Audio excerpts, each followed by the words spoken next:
So here is creative Kendra exposing Bali to Borrego in the harness, pulling the tire. And she's directing her feet. Whoop.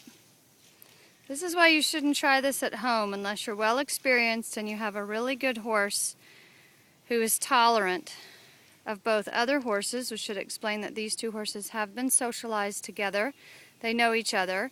And the horse in the harness, Borrego, has a lot of trust and a long relationship with Kendra, and they've been pulling the tire for a month or two now. So he's completely confident in everything that she's doing, and she is actually just utilizing him as a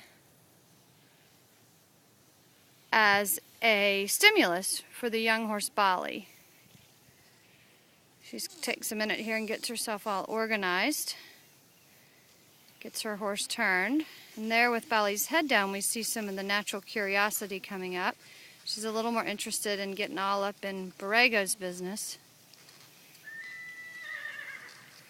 But it's good exposure for her to be around and have her feet move around all kinds of things. Kendra's pushing her up and having her go by the shafts so that she can get used to the creaking sound before she's between the shafts. We believe when horses are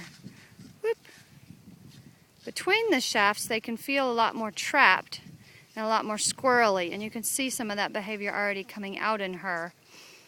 Some of the noises as she drives her up there to be beside Borrego to borrow a little bit of his confidence.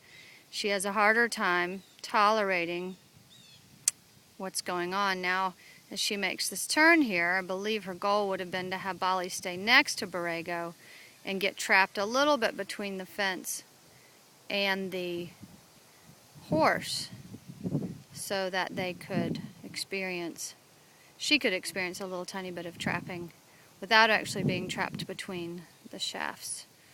So she takes her time, reassuring Borrego by rubbing him, reassuring Bali by rubbing her, and helping her find some confidence, getting reorganized, and starting over.